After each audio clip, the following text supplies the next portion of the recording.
160 años antes de Cristo, usaba el vino o el agua hervida para lavar las heridas, ¿no? O sea, ya tenían un concepto, aunque no tan claro, un poco rudimentario, pero lo tenían ya.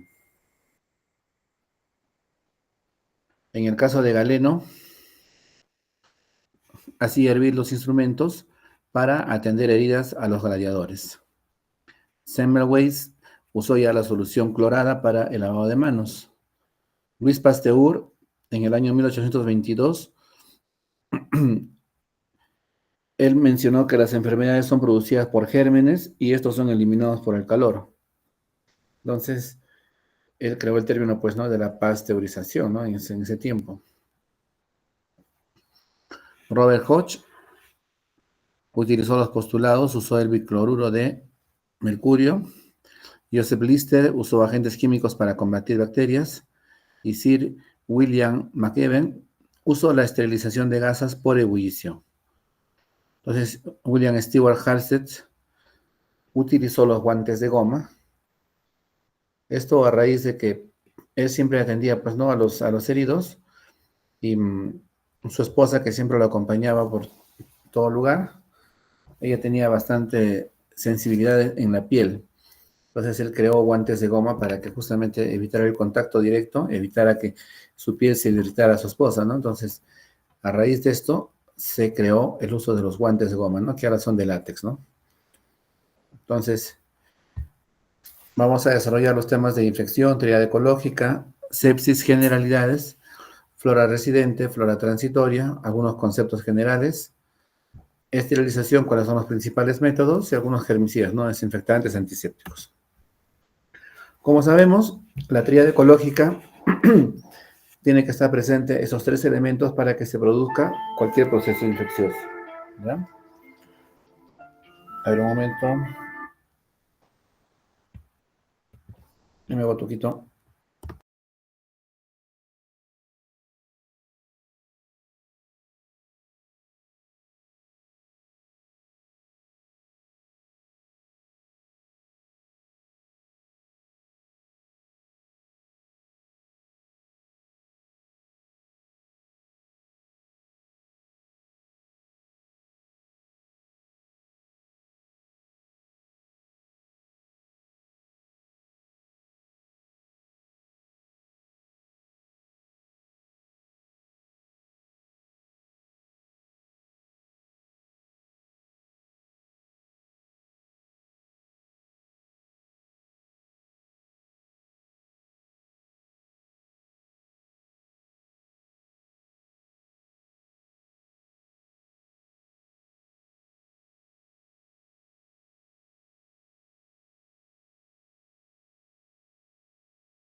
Ya, ok. Disculpen, chicos, disculpen.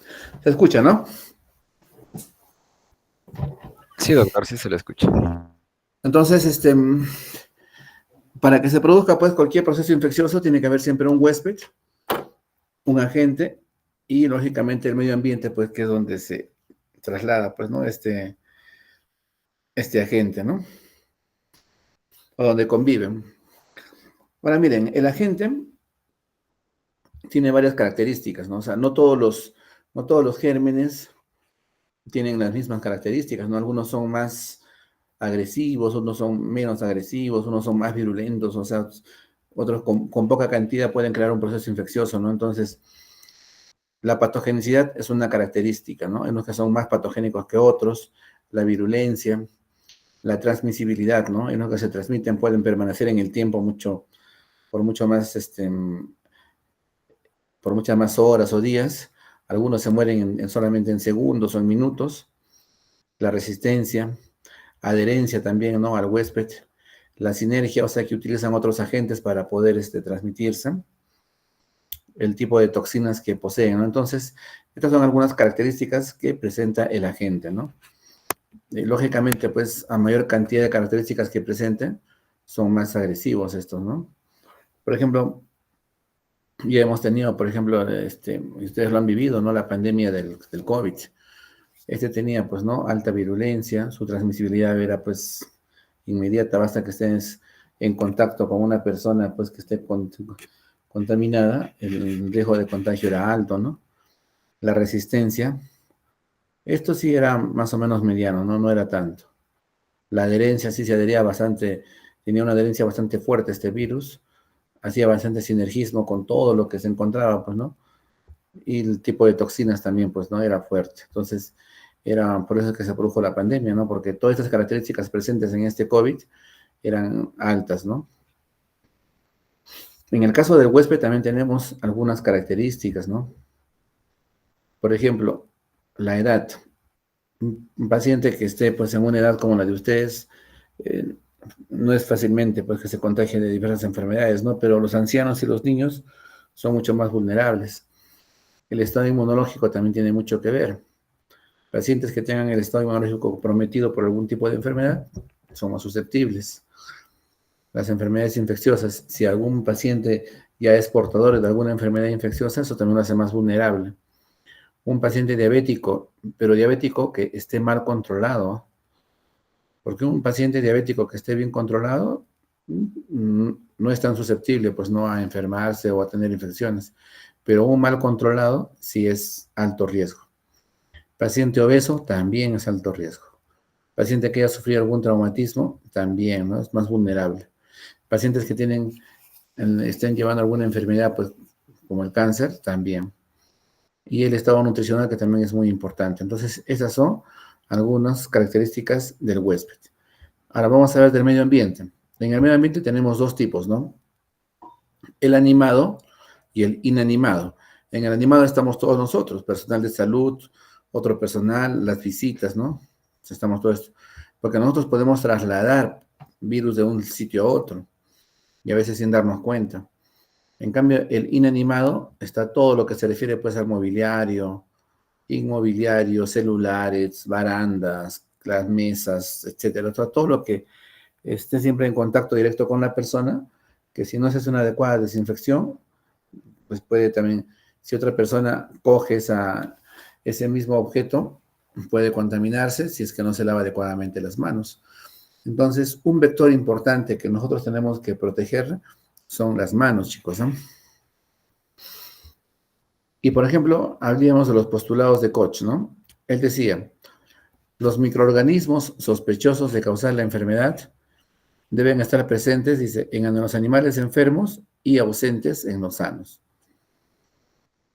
El patógeno, dice, debe aislarse y cultivarse en un medio puro, ¿no? Para poder determinar qué tipo de patógeno es. Ahora, el patógeno cultivado debe causar la misma enfermedad al inyectarse en un animal sano, para que cumpla, ¿no? Estos son algunos postulados que se mencionaban. Y también decía, el patógeno debe reaislarse de los animales enfermos y debe ser igual al obtenido inicialmente. O sea, no debe haber ningún cambio, ¿no? Solo que existen algunas mutaciones, pero no debería haber eso. Acá tenemos, por ejemplo, el Consenso Internacional de Sepsis. Acá tenemos una tablita, pues, ¿no? El score para ver fallas multiorgánicas.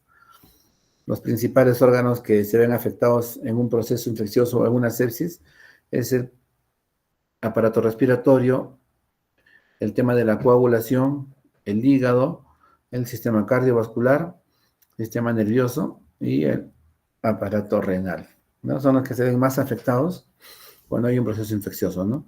Acá nosotros evaluamos al paciente y le asignamos un score para ver un poco cómo está pues este paciente, cuál es su grado, para ver, esto también nos va a dar una idea de cuál va a ser el grado de sobrevivencia de este paciente, ¿no? Si tiene una sepsis en un grado severo, que es un mal pronóstico, o recién está empezando, ¿no? Para poder manejarlo adecuadamente.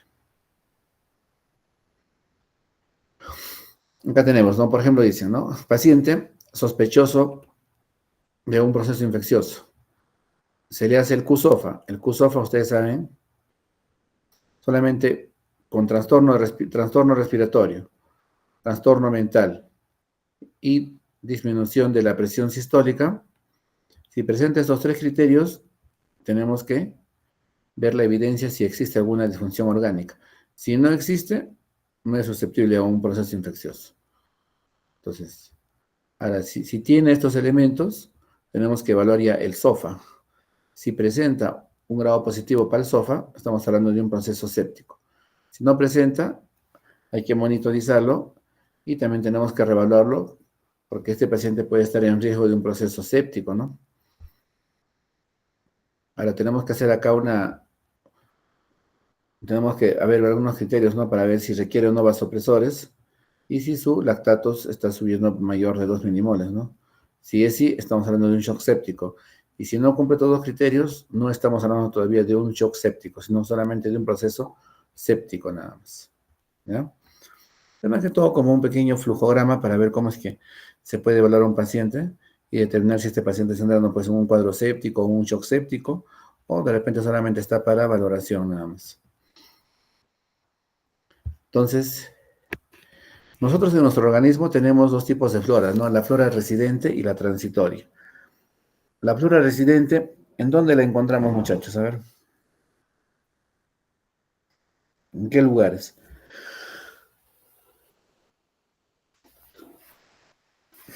A ver, chicos,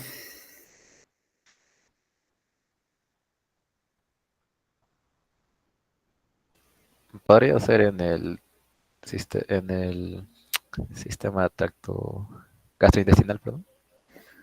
claro, en el gastrointestinal, eso también en el sistema respiratorio, a nivel del esófago, a nivel de, los bronquios, la tráquea, siempre tenemos ahí una flora transitoria. En el tracto gastrointestinal tenemos pues a nivel del colon, a nivel del ano, en las mujeres en la zona de la vagina, ¿no? Entonces, tenemos áreas en donde existe una flora residente normal, ya no se olvide. Y en el caso, por ejemplo, de la flora transitoria es en las manos, pues, ¿no? O sea, ustedes imagínense qué objetos o qué cosas no cogerán con la mano ustedes. Entonces, esto hace que nosotros tengamos bastante cuidado, pues, con este tema. Por eso es importante que ustedes siempre mantengan la higiene de las manos para evitar, pues, ¿no? Transmitir a otras personas o que ustedes también puedan contaminarse, ¿no? En este caso es una flora transitoria, ¿no? Que fácilmente es removible con el jabón, con los antisépticos que podemos utilizar, ¿no? ¿Cuál es el antiséptico que utilizaba más en el COVID? A ver, chicos. Todo el mundo lo utilizaba.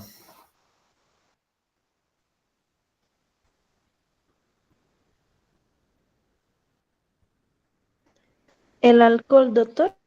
El alcohol, muy bien, el alcohol.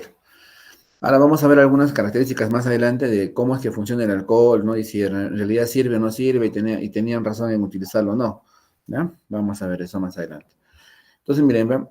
Acá lo que es flora residente, viven y se multiplican en la piel y mucosas, no son fácilmente removibles por el lavado de manos, en general no son patógenos, pero pueden causar infecciones graves en procedimientos invasivos que no son adecuadamente realizados. Por ejemplo, el Staphylococcus epidermidis. La flora transitoria son adquiridos en contacto con pacientes colonizados o infectados o superficie o objetos contaminados. Es removido fácilmente por el lavado de manos. Son patógenos, sobreviven horas o días. La pseudomonas, la serratia, la E. coli, Klebsiella pneumoniae, Staphylococcus aureus, etc.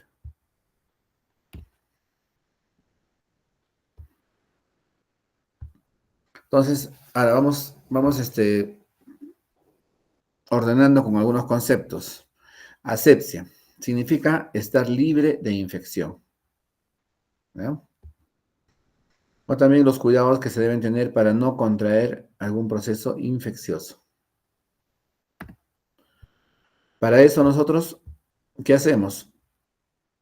En los hospitales, el lavado de manos, que tiene que ser riguroso, el uso de un gorro, cubrebocas, uso de guantes y el uso de ropa estéril, ¿no? Entonces, con esto nosotros estamos garantizando que cualquier procedimiento que realicemos, estemos evitando o disminuyendo el riesgo de tener algún proceso infeccioso. Antisepsia. Son los métodos utilizados para inhibir o eliminar a microorganismos de piel y mucosas. Se realiza mediante la utilización de antisépticos, ¿no? Miren, acá hablamos de antisepsia. Ahora estamos hablando de descontaminación. En este caso, la descontaminación es el proceso por el cual se disminuye el número de microorganismos en un sitio determinado. O sea, es una limpieza que se hace. Desinfectamos o esterilizamos, ¿no? En este caso hablamos de los objetos.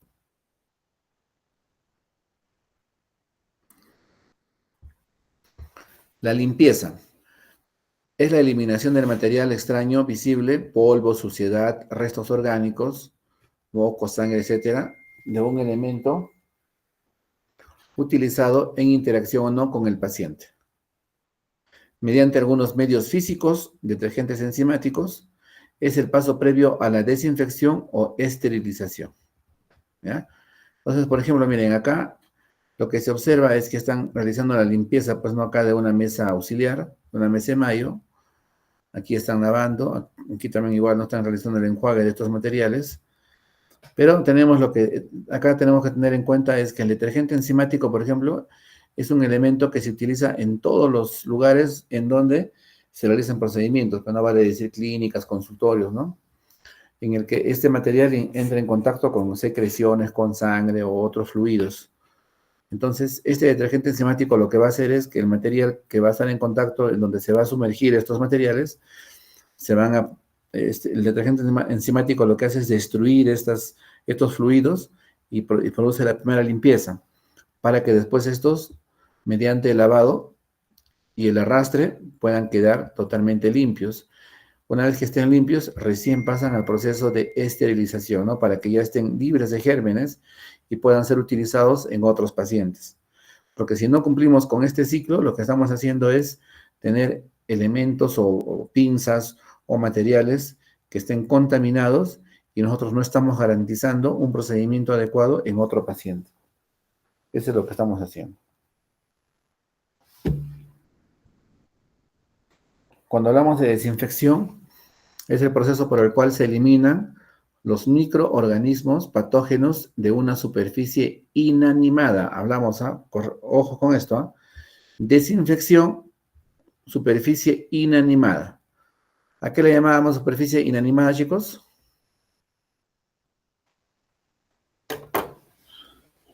A la mesa quirúrgica, por ejemplo. Claro, todo lo que son mobiliarios, mesa quirúrgica, barandas, celulares, todo eso. Usando medios físicos o químicos. ¿Ya? Acá tenemos algunos niveles de desinfección. Desinfección de alto nivel, de nivel intermedio y de bajo nivel. Esta desinfección de alto nivel te elimina todo excepto las esporas. Este de intermedio, la mayoría de virus, hongos y sí micobacterias. Y el de bajo nivel, la mayoría de bacterias, pero no las micobacterias. Entonces, mientras hacemos una desinfección de mayor nivel, estamos garantizando de que la cantidad de gérmenes sea menor. Pero lógicamente a todo no vamos a hacer una desinfección de alto nivel, ¿no? Eso tenemos que ver, nosotros tenemos que visualizar o tenemos que determinar a qué material le vamos a hacer de alto nivel, intermedio o de bajo nivel. Cuando hablamos de desinfección, hablábamos de los químicos y no químicos. Por ejemplo, en lo que son agentes químicos, tenemos acá los alcoholes, clorinados, formaldehído, glutaraldehído, peróxido de hidrógeno, amonios cuaternarios y el fenol. Y cuando hablamos de los no químicos, tenemos la radiación ultravioleta, la pasteurización y el hervido de las cosas. Cuando hablamos de esterilización, en este caso, no estamos hablando de disminuir la cantidad de microorganismos. Estamos acá hablando del proceso por el cual se busca destruir toda forma viable de vida microbiana. O sea, debe estar libre de microorganismos. Acá no estamos hablando de que hablábamos en la desinfección de alto nivel que era todo menos las esporas. En este caso, en la esterilización, se elimina todo. O sea, está completamente libre de cualquier microorganismo. Por eso les digo, ¿no? Acá incluyendo esporas bacterianas, ¿no? Lo que no hacía la desinfección de alto nivel. Entonces, cuando hablamos de un material estéril, estamos hablando de que está en una condición libre de todo microorganismo viviente. ¿Ya? Para esterilizar tenemos algunos métodos, los físicos, los químicos y los mecánicos. Para esterilizar, ojo, en los medios físicos tenemos el calor seco, calor húmedo y la radiación. Vamos a ver uno por uno, esto no se preocupe. En los químicos tenemos el gas, gas plasma, agentes orgánicos, inorgánicos, y los mecánicos, los filtros, ¿no? Entonces, vamos a empezar con los medios físicos, El calor seco se utiliza mediante el flameado o la incineración, aire caliente, alcanza los 160 a 180 grados centígrados, indicado para vidrio y metal por 1 hora de exposición. ¿Ya? Esto generalmente utilizan pues en los consultorios, ¿no? Después tenemos el calor húmedo. Mecanismo, acá lo que hacen es coagulación de proteínas. Ese es el mecanismo por el cual funciona el calor húmedo, ¿no? Vapor a baja presión, por eso se le llama autoclave. Los grados de temperatura va de 108 a 147. Está indicado, miren, para metal, vidrio, telas, líquidos, envases sellados, ¿no? O sea, para diferentes tipos de objetos. Pero cada uno tiene un ciclo, o sea, no es que vas a meter tú el metal, el vidrio, la tela, todo junto, no. Tienes que meter por separado. Si vas a meter metal, metal. Si vas a meter ropa, ropa. Si vas a meter plástico, plástico. Y cada uno tiene un programa especial para que se esterilice y no se malogre el material, ¿no? Acá tenemos los ciclos. Generalmente el tiempo de duración es 15 minutos, pero lo que va a variar es la temperatura y la presión, de acuerdo al tipo de material que se está utilizando. Entonces, hemos visto el calor seco, no se olviden, que es el pupinel, calor húmedo, que es el autoclave, que esto utilizan en la mayoría de clínicas, en la mayoría de hospitales, lo tienen esto. El costo no es muy elevado. Y después ahora tenemos lo que es la radiación. La radiación, miren, la no ionizante desinfecta. O sea, te disminuye los microorganismos, pero no es que te va a quitar todos. Acá tenemos las reacciones de oxidación en los núcleos celulares, los tipos de infrarroja y ultravioleta. Y en el caso de la radiación ionizante, esta sí esteriliza. El mecanismo es la ruptura de cadenas de DNA. Acá entre los tipos tenemos los rayos gamma y radiación electrónica de alta energía. ¿Ah?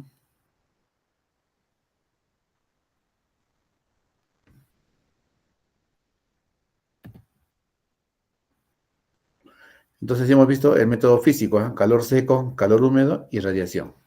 ¿Ya? Ahora vamos a los métodos químicos. El gas. El óxido de etileno es un elemento que se utiliza. Su mecanismo de acción es la alquilación enzimática de virus y bacterias. Está indicado para todo material hábil a cambios de temperatura como plásticos, sondas, tubos. Desventajas, que es cancerígeno, mutagénico, explosivo y requiere una ventilación de 24 horas. O sea, una vez que tú has utilizado el óxido de etileno, el material tiene que estar ventilado 24 horas antes de ser utilizado. Y por estas características de que es cancerígeno y mutagénico, esto ya ha dejado de tener su uso ya. Ya no es muy difícil que ustedes puedan ver este tipo de elemento para esterilización. Ya casi ha entrado en desuso este elemento, ¿no? Por todos esos malos efectos que tiene, pues, este elemento. Después tenemos el gas plasma. El gas plasma es uno de los elementos que tiene una, ¿cómo les podría decir, no? Sería en todo caso el gold estándar para esterilización. El tema que tiene tiene algunas contras, ¿no? Vamos a ver. El plasma de peróxido de hidrógeno, dice, forma un ambiente incompatible con la vida bacteriana. El ciclo que dura es de 2 horas. La desventaja en este caso es el costo. ¿Ya? El Esterra son equipos especiales, como ustedes ven acá, y pueden meter todo tipo de material, todo, plásticos. Y generalmente en los hospitales, esto se usa para todo lo que son materiales de endoscopía, laparoscopía, que son materiales muy sensibles y que a veces son sensibles al vapor húmedo que hablábamos, del autoclave, que si un material es sometido pues constantemente al autoclave, a veces la humedad hace que se malogren estos materiales.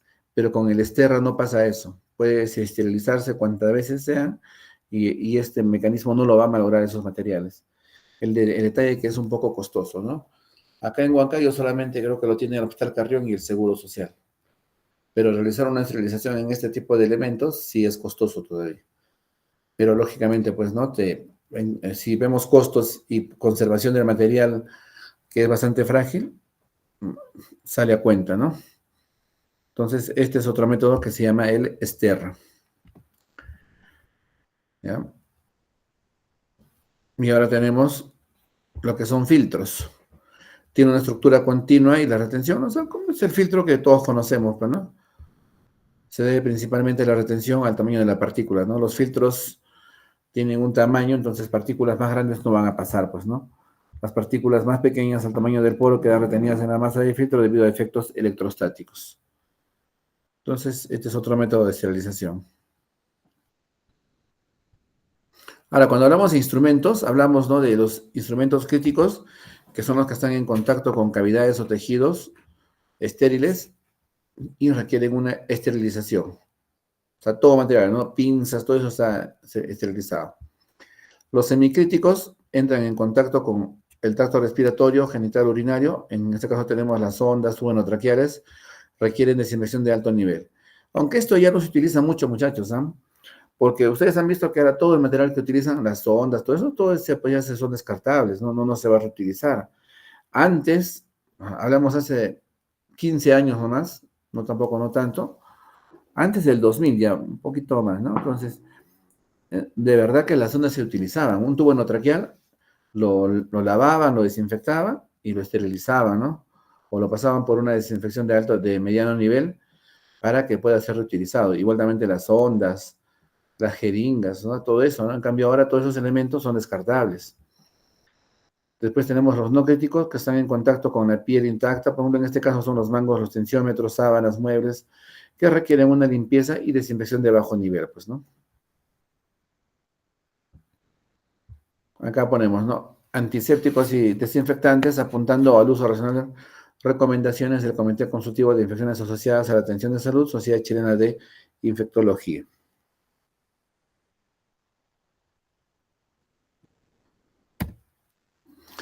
Ahora vamos a hablar de los antisépticos, o sea, germicidas. Sustancia química que se utiliza tanto en superficies animadas como inanimadas. Ojo, ¿ah? En superficies animadas, que son las personas, como inanimadas, ¿no? Para destruir diferentes formas de microorganismos. Acá tenemos antisépticos y desinfectantes. Antisépticos, germicidas utilizados sobre superficies animadas. Y los desinfectantes, que son utilizados únicamente sobre superficies inanimadas, ¿ya? O sea, esto no vamos a utilizar nosotros, pues, ¿no? Esto se utiliza siempre en mobiliarios, las camas, las barandas, todo lo que tú quieras, ¿no? Pero todo es inanimado, ¿ya? Ahora, estos antisépticos tienen que tener algunas características, ¿no? Hablamos de la efectividad, que sean muy efectivos, que tengan alta seguridad y el costo, ¿no? Que sea un costo menor. En cuanto a efectividad, debemos ver su rapidez, o sea, que sea de efecto rápido, que persista en el tiempo, o sea, que no solamente dure 4 o 5 segundos. El espectro se refiere a la cantidad de microorganismos que va a coger, o sea, no solamente hablamos de gran positivo, gran negativo, sino que de más, ¿no? O sea, mientras mayor cantidad de microorganismos coja, el espectro es mejor y que no debe inactivarse fácilmente. Aquí está el alcohol, ¿no? Miren, ¿eh? Su mecanismo es desnaturalizar las proteínas. Tiene un espectro bastante bueno, miren, ¿eh? Gran positivos, gran negativos, TBC, hongos y virus, ¿eh? Miren. Entonces, el uso que nosotros le daban, el uso que se le daba, pues, en las manos, todo eso sí era correcto, ¿no? Pero tiene un pequeño detalle, miren, ¿eh? Actúa a los 15 segundos, hablábamos de sus características, ¿no? De que actúan rápidos, pero también se evapora rápido. O sea, es inmediato, ¿no? O sea, si tú lo utilizas, en 15 segundos ya está activado, pero también el tiempo que persiste a través es bastante corto también. Tenemos acá el etiletanol, el N-propil, isopropil, concentraciones que van desde el 60 al 90%, y otra característica que son volátiles y altamente inflamables. Por eso es que el alcohol lo utilizan, por ejemplo, para colocar inyecciones, ¿no? Porque es rapidito. Desinfectas la zona, en 15 segundos actúa, colocas la inyección y listo. Y también pasó el efecto también, ¿no? Rápido. Pero tiene un buen espectro, ¿no? Eso es lo importante. Entonces, por eso es que se usa, ¿no? Entonces, el uso que le hacían ustedes para el COVID, sí, estaba correcto, ¿no? Tenemos la clorhexidina. Su mecanismo de acción es la ruptura de la pared celular. El espectro, miren, gran positivo, gran negativo, hongos, virus, pero contra la TBC es nula. El efecto también comienza a los 15 segundos, pero este tiene una ventaja. Dura hasta 6 horas, o sea, no se inactiva. Viene en preparación acuosa al 4% o en preparación alcohólica al 75% y clorhexidina del 0,5 y 2%. Su efecto adverso es que afecta el órgano de corte, es ototóxico. A tener cuidado.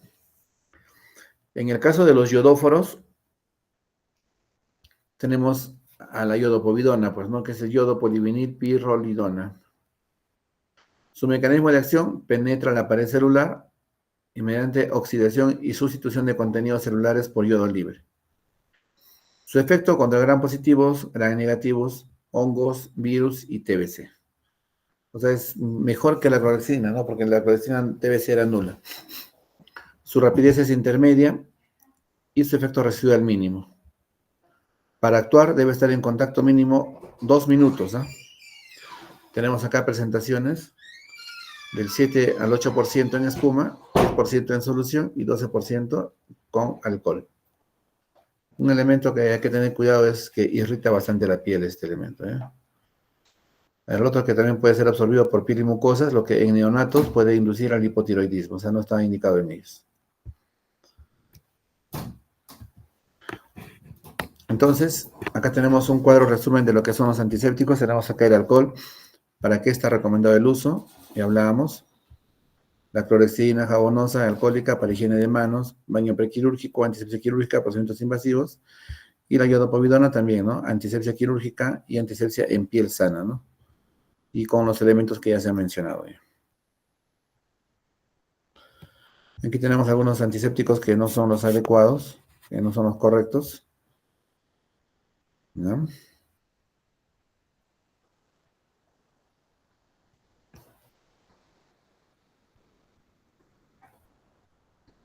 Y acá algunos estudios comparativos, ¿no? Por ejemplo, la clorhexidina versus la iodopovidona como antiséptico en la piel, ¿no? Papel de la clorhexidina en la prevención de las infecciones asociadas a la atención de salud. Estudio clínico randomizado comparando agentes antisépticos en la piel en la operación de cesárea, ¿no? Son algunos elementos para poder revisarlos, ¿no? Y los desinfectantes químicos, tenemos acá el alcohol, clorinado, formaldehído, butaraldehído, peróxido de hidrógeno, amonios cuaternarios y el fenol.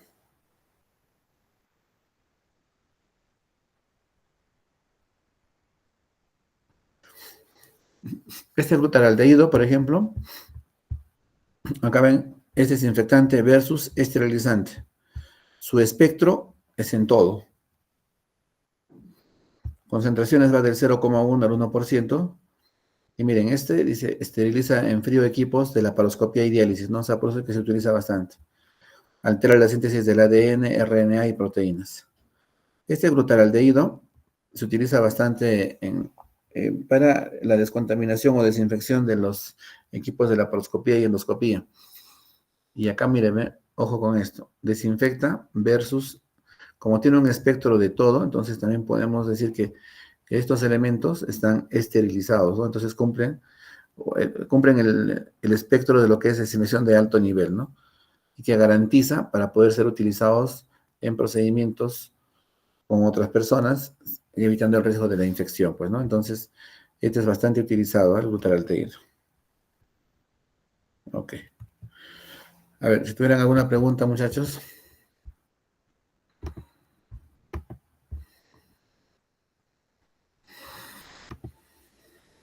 Creo que por el momento ninguna, doctor.